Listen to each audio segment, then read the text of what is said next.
নমস্কার, কেমন আছেন সবাই? আমার আরেকটি ভিডিওতে সকলকে আবারও স্বাগত জানাই।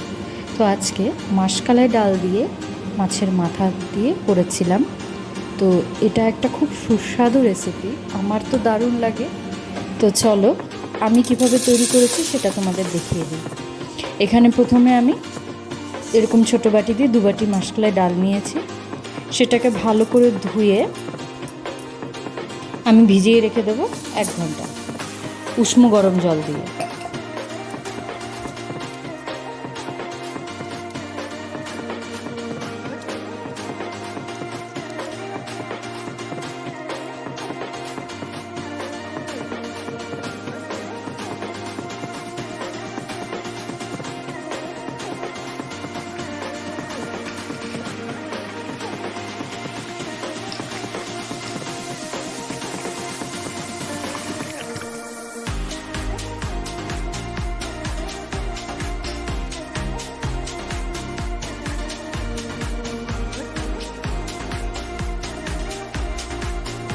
মাছের মাথাগুলোতেও নুন হলুদ মাখিয়ে রেখে দিয়েছি কিছু সময়। ডালটা সেদ্ধ বসাচ্ছি। ডালটা ভেজানো হয়ে গেছে, দিলাম জল, কাঁচা লঙ্কা, লবণ। আর ডালটা আমার সেদ্ধ হয়ে গেছে, দেখো খুলে নামিয়ে নিয়েছি। দিয়ে দিলাম তাতে পরিমাণ মতো হলুদ। এখানে ডালটা আমি 10খানা সিটি দিয়েছি।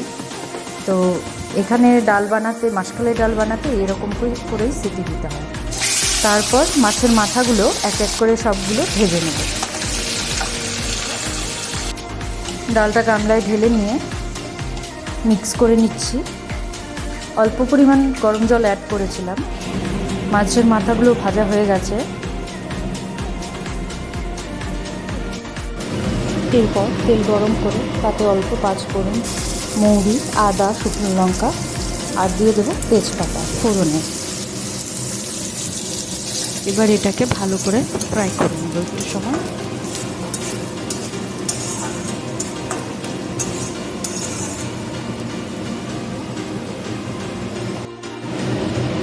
দিয়ে দিচ্ছি কেটে রাখা টমেটো।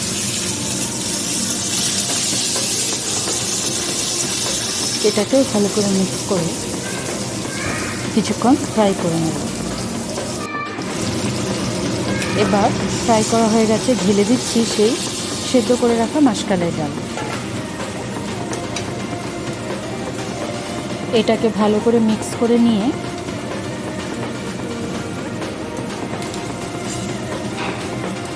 ফোটার জন্য অপেক্ষা করব। পাশে আমি এখানে চিংড়ি মাছ ভেজে নিচ্ছিলাম ডাল দিয়ে খাওয়ার জন্য।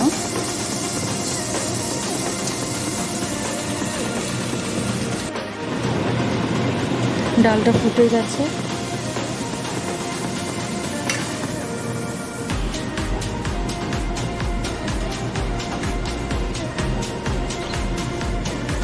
এবার ঢেলে দেব ভেজে রাখা মাছের মাথাগুলো।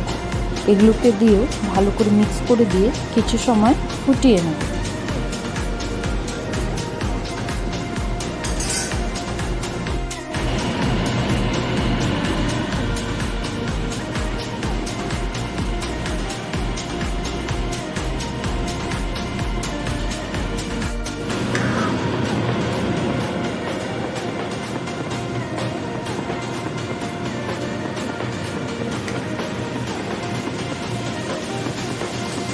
হয়ে গেছে, নামিয়ে নিচ্ছি। আর মাশকালাই ডালের কালারটা এরকম জন্য হলুদটা একটু কম দিয়েছি, কারণ এই ডালে হলুদ কম দিলে স্বাদটা অনেকটাই বেশি লাগে। তো হয়ে গেছে, কেমন লাগলো অবশ্যই কমেন্ট করে জানাবে। আর সবাই ভালো থাকবেন, সুস্থ থাকবেন। দেখা হচ্ছে পরের আরেকটি ভিডিওতে। ততক্ষণের জন্য নমস্কার।